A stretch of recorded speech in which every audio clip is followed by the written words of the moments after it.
Olá a todas, todos e todos. Meu nome é Henrique Sintra Santo, eu sou doutorando em História, Sou orientando da professora Janine Gomes da Silva, junto ao Laboratório de Estudos de Gênero e História. Hoje eu vim falar um pouco da minha pesquisa de doutorado, que tem um título ainda provisório, denominada Poder e Sexualidade na República Democrática Alemã e no Brasil na ditadura militar, entre o global e o local. O meu foco, então, é observar de forma comparada o desenvolvimento de um movimento homossexual na Alemanha Oriental e no Brasil durante a ditadura militar nas décadas de 70 e 80. Primeiro, então, eu gostaria de pontuar algumas preocupações teóricas e metodológicas que eu tenho no meu trabalho e que eu gostaria de compartilhar aqui com vocês. Primeiro ponto é a história comparada no meu trabalho. Ela é entendida como uma metodologia para o trabalho dentro de uma perspectiva global. Assim como Conrad já anotou, a gente pode falar de uma virada global na abordagem comparada, especialmente a fim de evitar reproduções de nacionalismos e ou a dicotomia restrita entre diferenças e semelhanças. Então, ao aproximar a história comparada da história global, os contextos analisados eles são observados em suas especificidades, mas permeados por e permeando uma mesma situação global. O segundo ponto é uma preocupação do meu trabalho com a aproximação dos campos da história global e dos estudos de gênero e sexualidade. Nesse sentido, diversos autores já apontaram para um distanciamento constante desses campos, apesar dos paralelos programáticos que podem ser traçados entre ambos. Apesar desse distanciamento e os obstáculos ainda serem recorrentes, eu acredito que a situação tem se modificado, O Laboratório de Estudos de Gênero e História, o LEG, aqui da UFSC, nesse sentido, é um exemplo de um local que tem se engajado pela aproximação dessas discussões, e meu trabalho ele tem a preocupação de contribuir nesse sentido.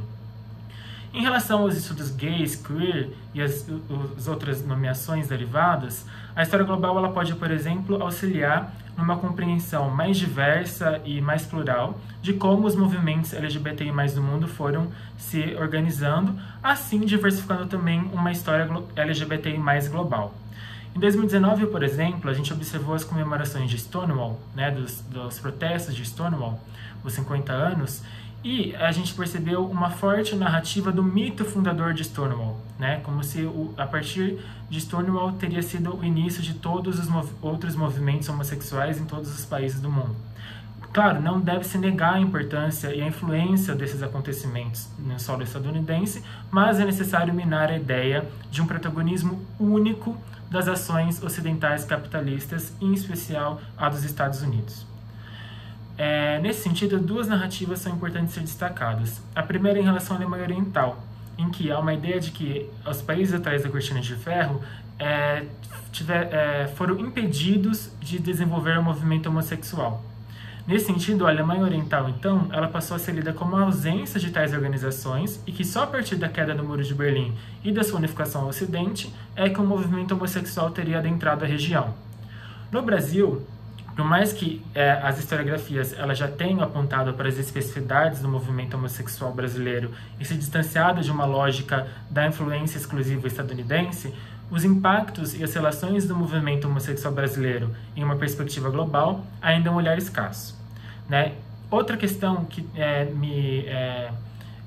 faz com que eu empreenda essa comparação entre esses contextos é a forma com que ambos liam a homossexualidade. Quanto para a ditadura militar brasileira, a homossexualidade era interpretada dentro de um discurso da ameaça comunista. Para o Estado alemão socialista, a homossexualidade era evidência da decadência ocidente capitalista. Então a gente vê que dentro de uma guerra fria, ambos contextos veem a homossexualidade dentro de suas ideologias inimigas, e a homossexualidade é instrumentalizada a fim de atacar discursivamente esse inimigo e também legitimar as políticas repressivas empreendidas por esses estados. Então os objetivos do meu trabalho são, dessa forma, observar essas interconexões, trocas e transformações em uma rede global que permeia a construção desses movimentos homossexuais em ambos os contextos, apontar de que forma essas conexões globais podem ter contribuído para as reivindicações que os movimentos homossexuais faziam em relação aos dois estados autoritários e traçar como essas interconexões empreendidas por ambos os movimentos desses países podem pluralizar a memória da história LGBT mais global. Bom, as minhas fontes, além das historiografias já realizadas, são duas. No Brasil é o Arquivo AEL da Unicamp, que tem um vasto acervo sobre o movimento LGBTI+ brasileiro. E na Alemanha é o Schivules Museum, que é também um local que tem um grande acervo sobre o movimento homossexual alemão e também europeu. E em relação ao movimento homossexual alemão oriental, o arquivo ele foi disponibilizado de forma integral só em 2017, então o arquivo ainda é muito novo. Bom, a minha pesquisa ela conta com resultados ainda muito parciais e faltam ainda ver muito os arquivos, especialmente pelos impactos da pandemia e por eu ainda não ter tido acesso ao arquivo alemão. Mas eu gostaria de colocar duas pontuações sobre cada um dos contextos para meio que apontar para que caminho, quais caminhos a minha pesquisa ela tem seguido até o momento. Em relação ao Brasil, por exemplo, nos arquivos da AEL, eu percebi uma série de documentos que mostram as conexões globais que o movimento traçava já no final da década de 70. Um dos exemplos principais é a defesa do Lampião da Esquina, que era o principal periódico do movimento homossexual no período, o qual estava sendo atacado judicialmente pelo governo militar, e houve uma campanha transnacional que mobilizou 46 organizações homossexuais de 22 países diferentes pela defesa do Lampião da Esquina. Então, esses grupos, eles endereçavam cartas ao ministro da Justiça brasileiro pedindo o arquivamento do processo e também fizeram uma vasta divulgação do Lampião da Esquina em periódicos estrangeiros.